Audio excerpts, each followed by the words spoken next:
नमस्कार दोस्तों, आपका स्वागत है हमारे चैनल हिंदी साहित्य अड्डा पर। आप हमारे चैनल पर नए हैं तो चैनल को लाइक, शेयर और सब्सक्राइब करना बिल्कुल न भूलें। आज मैं पढ़ रहा हूँ उषा प्रेमवदा कृत कहानी वापसी। तो चलिए चलते हैं बिना किसी विलंब के कहानी की ओर। गजाधर बाबू ने कमरे में जमा सामान पर एक नज़र दौड़ाई। 2 बक्स, डोलची, बाल्टी, यह डिब्बा कैसा है गणेशी? उन्होंने पूछा। गणेशी बिस्तर बांधता हुआ कुछ गर्व, कुछ दुख, कुछ लज्जा से बोला। घरवाली ने साथ को कुछ बेसन के लड्डू रख दिए हैं। कहा, बाबूजी को पसंद थे, अब कहाँ हम गरीब लोग आपकी कुछ खातिर कर पाएंगे। घर जाने की खुशी में भी गजाधर बाबू ने एक विषाद का अनुभव किया। जैसे एक परिचित इसने आदर में सहज संसार से उनका नाता टूट रहा था। कभी कभी हम लोगों की भी खबर लेते रहिएगा, गणेशी बिस्तर में रस्सी बांधता हुआ बोला। कभी कुछ ज़रूरत हो तो लिखना गणेशी। इस अगहन तक बिटिया की शादी कर दो। गणेशी ने अंगोछे के छोर से आंखें पोंछी। जब आप लोग सहारा न देंगे तो कौन देगा? आप यहाँ रहते तो शादी में कुछ हौसला रहता। गजाधर बाबू चलने को तैयार बैठे थे। रेलवे क्वार्टर का वह कमरा जिसमें उन्होंने कितने ही वर्ष बिताए थे, उनका सामान हट जाने से कुरूप और नग्न लग रहा था। आंगन में रोपे पौधे भी जान पहचान के लोग ले गए थे और जगह जगह मिट्टी बिखरी हुई थी। पर पत्नी, बाल बच्चों के साथ रहने की कल्पना में यह बिछो एक दुर्बल लहर की तरह उठकर विलीन हो गया। गजाधर बाबू खुश थे, बहुत खुश। 35 साल की नौकरी के बाद वह रिटायर होकर जा रहे थे।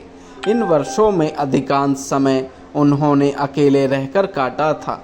उन अकेले क्षणों में उन्होंने इसी समय की कल्पना की थी जब वह अपने परिवार के साथ रह सकेंगे। इसी आशा के सहारे वह अपने अभाव का बोझ ढो रहे थे। संसार की दृष्टि में उनका जीवन सफल कहा जा सकता था।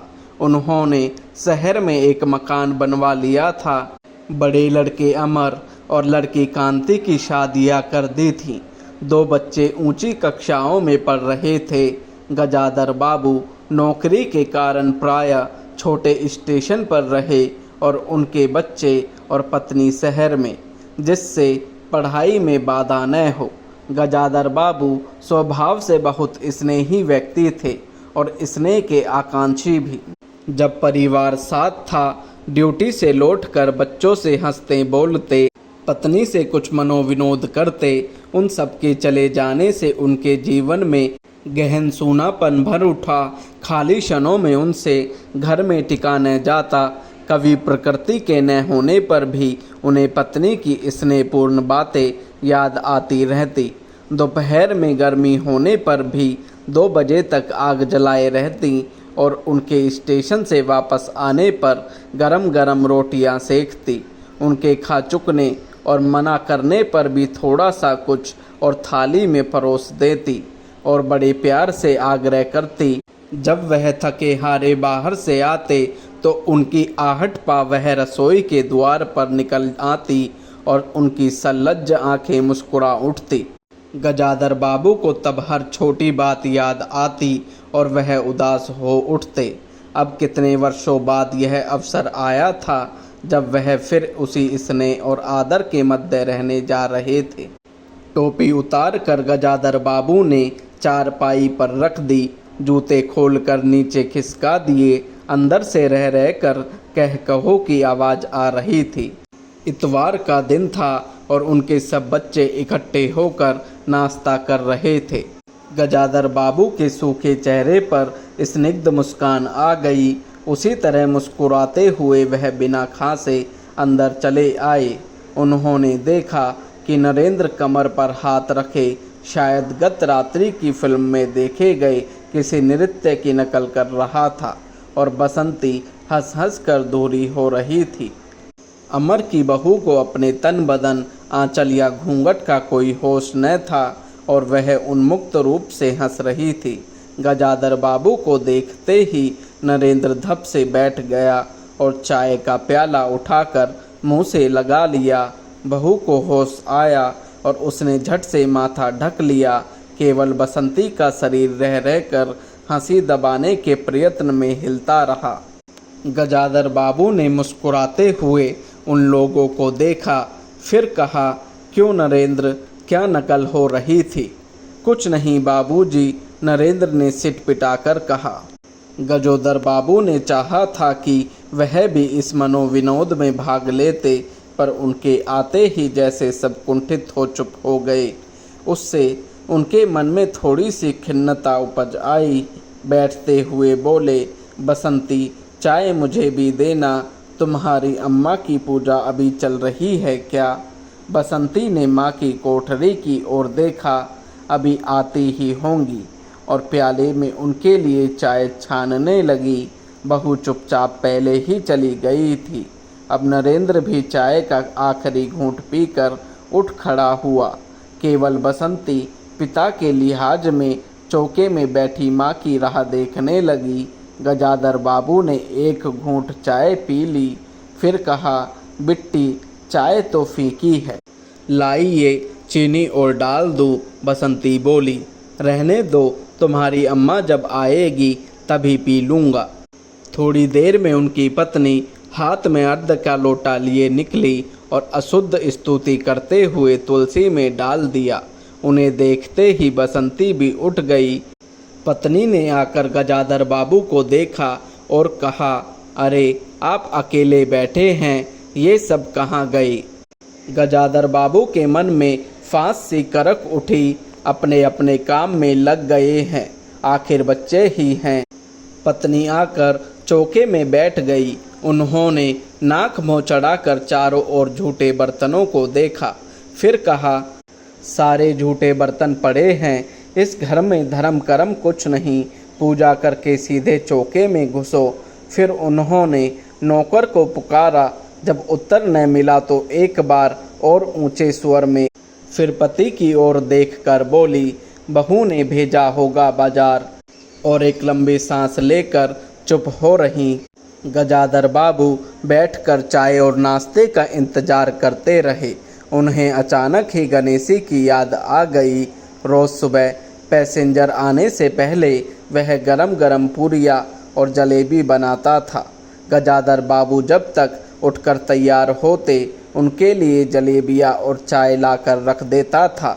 चाय भी कितनी बढ़िया, कांच के गिलास में ऊपर तक भरी लबालब, पूरे 2.5 चम्मच चीनी और गाढ़ी मलाई। पैसेंजर भले ही रानीपुर लेट पहुँचे, गणेशी ने चाय पहुँचाने में देर नहीं की। क्या मजाल कि कभी उससे कुछ कहना पड़े। पत्नी का शिकायत भरा स्वर सुन उनके विचारों में व्याघात पहुँचा। वह कह रही थी, सारा दिन इसी खिचकिच में निकल जाता है। इस गृहस्थी का धंधा पीटते पीटते उम्र बीत गई, कोई जरा हाथ भी नहीं बटाता। बहू क्या करती है? गजाधर बाबू ने पूछा। पड़ी रहती है बसंती को, तो फिर कहो कि कॉलेज जाना होता है। गजाधर बाबू ने जोश में आकर बसंती को आवाज़ दी।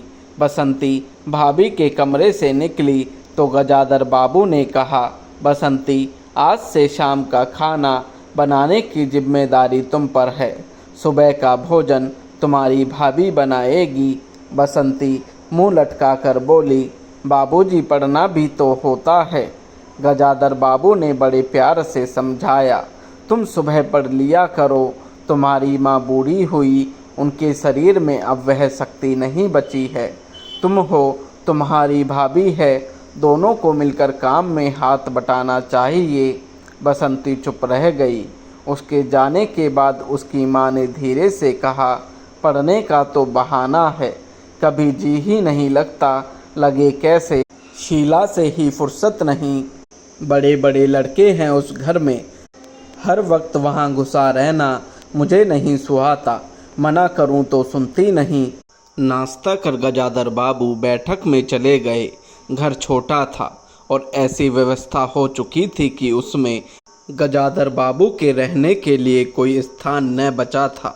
जैसे किसी मेहमान के लिए कुछ अस्थायी प्रबंध कर दिया जाता है, उसी प्रकार बैठक में कुर्सियों को दीवार से सटाकर बीच में गजाधर बाबू के लिए पतली सी चारपाई डाल दी गई थी।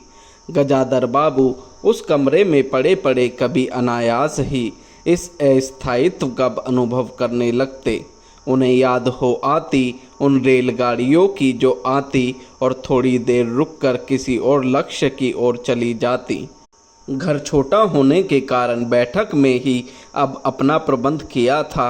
उनकी पत्नी के पास अंदर एक छोटा कमरा अवश्य था, पर उसमें एक और अचारों के मर्तबान, दाल चावल के कनस्तर और घी के डिब्बों से घिरा था। दूसरी ओर पुरानी रजाइयाँ दरियों में लिपटी और रस्सी से बंधी रखी थी। उसके पास एक बड़े से टीन के बक्स में घर भर के गरम कपड़े थे। बीच में एक अलगनी बंधी हुई थी जिस पर प्राय बसंती के कपड़े लापरवाही से पड़े रहते थे। वह भरसक उस कमरे में नहीं जाते थे। घर का दूसरा कमरा अमर और उसकी बहू के पास था। तीसरा कमरा जो सामने की ओर था बैठक था। गजाधर बाबू के आने से पहले उसमें अमर की ससुराल से आया बैंत की 3 कुर्सियों का सेट पड़ा था। कुर्सियों पर नीली गद्दियाँ और बहू के हाथों के कड़े कुशन थे। जब कभी उनकी पत्नी को कोई लंबी शिकायत करनी होती तो अपनी चटाई बैठक में डाल पड़ जाती थी। वह एक दिन चटाई लेकर आ गई। गजाधर बाबू ने घर गृहस्थी की बातें छेड़ी। वह घर का रवैया देख रहे थे। बहुत हल्के से उन्होंने कहा कि अब हाथ में पैसा कम रहेगा, कुछ खर्च कम होना चाहिए। सभी खर्च तो वाजिब हैं, किसका पेट काटूं। यही जोड़ गांठ करते करते बूढ़ी हो गई, न मन का पहना न ओढ़ा। गजाधर बाबू ने आहत विस्मित दृष्टि से पत्नी को देखा। उनसे अपनी हैसियत छिपी न थी। उनकी पत्नी तंगी का अनुभव कर उसका उल्लेख करती, यह स्वाभाविक था, लेकिन उनमें सहानुभूति का पूर्ण अभाव गजाधर बाबू को बहुत खटका। उनसे यदि राय बात की जाती कि प्रबंध कैसे हो तो उन्हें चिंता कम, संतोष अधिक होता, लेकिन उनसे तो केवल शिकायत की जाती थी, जैसे परिवार की सब परेशानियों के लिए वही जिम्मेदार थे। तुम्हें किस बात की कमी है? अमर की माँ घर में बहू है, लड़के बच्चे हैं, सिर्फ रुपए से ही आदमी अमीर नहीं होता, गजाधर बाबू ने कहा और कहने के साथ ही अनुभव किया यह उनकी आंतरिक अभिव्यक्ति थी, ऐसी कि उनकी पत्नी नहीं समझ सकती। हाँ, बड़ा सुख है ना बहू से, आज रसोई करने गई है, देखो क्या होता है, कहकर पत्नी ने आंखें मूंदी और सो गई। गजाधर बाबू पत्नी को देखते रह गए। यही थी क्या उनकी पत्नी, जिसके हाथों के कोमल स्पर्श, जिसकी मुस्कान की याद में उन्होंने संपूर्ण जीवन काट दिया था। उन्हें लगा कि वह लावण्यमयी युवती जीवन की राह में कहीं खो गई और उसकी जगह आज जो स्त्री है वह उनके मन और प्राणों के लिए नितांत अपरिचिता है। गाढ़ी नींद में डूबी उनकी पत्नी का भारी सा शरीर बहुत बेडौल और कुरूप लग रहा था। चेहरा श्रीहीन और रूखा था। गजाधर बाबू देर तक निसंग दृष्टि से पत्नी को देखते रहे और फिर लेटकर छत की ओर ताकने लगे। अंदर कुछ गिरा और उनकी पत्नी हड़बड़ाकर उठ बैठी। लो, बिल्ली ने कुछ गिरा दिया शायद, और वह अंदर भागी। थोड़ी देर में लौटकर आई तो उनका मुंह फुला हुआ था। देखा बहू को, चौका खुला छोड़ आई। बिल्ली ने दाल की पतीली गिरा दी। सभी तो खाने को हैं, अब क्या खिलाऊंगी। वह सांस लेने को रुकी और बोली, एक तरकारी और 4 पराठे बनाने में सारा डिब्बा घी उंडेल कर रख दिया, जरा सा दर्द नहीं है। कमाने वाला हाड़ तोड़े और यहाँ चीज़ें लूटे। मुझे तो मालूम था कि यह सब काम किसी के बस का नहीं है। गजाधर बाबू को लगा कि पत्नी कुछ और बोलेंगी तो उनके कान झंझना उठेंगे। होंठ भींच करवट लेकर उन्होंने पत्नी की ओर पीठ कर ली। रात का भोजन बसंती ने जानबूझकर ऐसा बनाया था कि कोर तक न निगला जा सके। गजाधर बाबू चुपचाप खाकर उठ गए। पर नरेंद्र थाली सरकाकर उठ खड़ा हुआ और बोला, मैं ऐसा खाना नहीं खा सकता। बसंती तुनक कर बोली, तो न खाओ, कौन तुम्हारी खुशामद करता है? तुमसे खाना बनाने को कहा किसने था? नरेंद्र चिल्लाया। बाबूजी ने। बाबूजी को बैठे बैठे यही सूझता है। बसंती को उठाकर माँ ने नरेंद्र को मनाया और अपने हाथ से कुछ बनाकर खिलाया। गजाधर बाबू ने बाद में पत्नी से कहा, इतनी बड़ी लड़की हो गई और उसे खाना बनाने तक का सरूर नहीं आया। अरे आता सब कुछ है, करना नहीं चाहती, पत्नी ने उत्तर दिया। अगली शाम माँ को रसोई में देख कपड़े बदल कर बसंती बाहर आई तो बैठक से गजाधर बाबू ने टोक दिया, कहाँ जा रही हो? पड़ोस में शीला के घर। बसंती ने कहा, कोई ज़रूरत नहीं, अंदर जाकर पढ़ो। गजाधर बाबू ने कड़े स्वर में कहा। कुछ देर अनिश्चित खड़े रहकर बसंती अंदर चली गई। गजाधर बाबू शाम को रोज टहलने चले जाते थे। लौट कर आए तो पत्नी ने कहा, क्या कह दिया बसंती से? शाम से मुंह लपेटे पड़ी है, खाना भी नहीं खाया। गजाधर बाबू खिन्न हो आए। पत्नी की बात का उन्होंने कुछ उत्तर नहीं दिया। उन्होंने मन में निश्चय कर लिया कि बसंती की शादी जल्दी ही कर देनी है।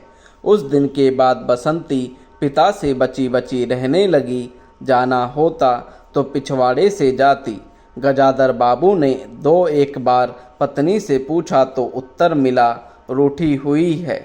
गजाधर बाबू को और रोष हुआ। लड़की के इतने मिजाज जाने को रोक दिया तो पिता से बोलेगी नहीं। फिर उनकी पत्नी ने ही सूचना दी कि अमर अलग रहने की सोच रहा है। क्यों? गजाधर बाबू ने चकित होकर पूछा। पत्नी ने साफ साफ उत्तर नहीं दिया। अमर और उसकी बहू की शिकायतें बहुत थीं। उनका कहना था कि गजाधर बाबू हमेशा बैठक में ही पड़े रहते हैं। कोई आने जाने वाला हो तो कहीं बैठाने की जगह नहीं। अमर को अब भी वह छोटा सा समझते थे और मौके बेमौके टोक देते थे। बहू को काम करना पड़ता था और सास जब तब फूहड़पन पर ताने देती रहती थी। हमारे आने से पहले भी कभी ऐसी बात हुई थी? गजाधर बाबू ने पूछा। पत्नी ने सिर हिलाकर जताया कि नहीं। पहले अमर घर का मालिक बनकर रहता था। बहू को कोई रोक टोक न थी। अमर के दोस्तों का प्रायः यही अड्डा जमा रहता था और अंदर से नाश्ता चाय तैयार होकर जाता रहता था।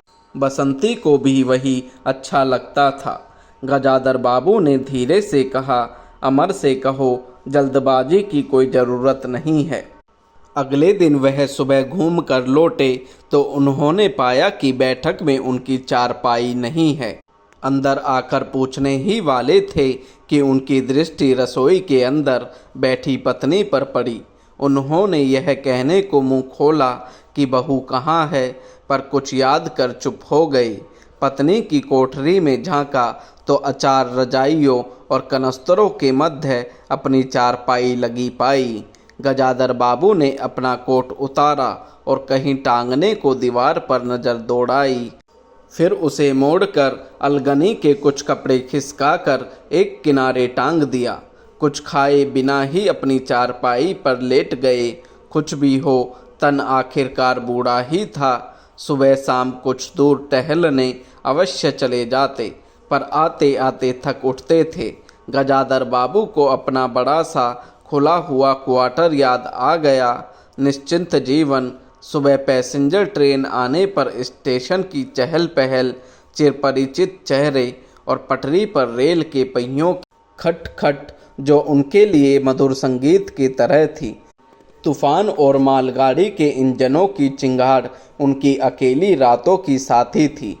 सेठ रामजी मल के मिल के कुछ लोग कभी कभी पास आ बैठते, वही उनका दायरा था, वही उनके साथी। वह जीवन अब उन्हें एक खोई निधि सा प्रतीत हुआ। उन्हें लगा कि वह जिंदगी द्वारा ठगे गए हैं। उन्होंने जो कुछ चाहा उसमें से उन्हें एक बूंद भी न मिली। लेटे हुए वह घर के अंदर से आते विविध स्वरों को सुनते रहे। बहू और सास की छोटी सी झड़प, बाल्टी पर खुले नल की आवाज़, रसोई के बर्तनों की खटपट और उसी में दो गोरैयों का वार्तालाप। और अचानक ही उन्होंने निश्चय कर लिया कि अब घर की किसी बात में दखल न देंगे। यदि गृहस्वामी के लिए पूरे घर में एक चारपाई की जगह यही है तो यही रहेंगे। अगर कहीं और डाल दी गई तो वहाँ चले जाएंगे। यदि बच्चों के जीवन में उनके लिए कहीं स्थान नहीं तो अपने ही घर में परदेसी की तरह पड़े रहेंगे। और उस दिन के बाद सचमुच गजाधर बाबू कुछ नहीं बोले। नरेंद्र मांगने आया तो बिना कारण पूछे उसे रुपए दे दिए। बसंती काफ़ी अंधेरा हो जाने के बाद भी पड़ोस में रही तो भी उन्होंने कुछ नहीं कहा।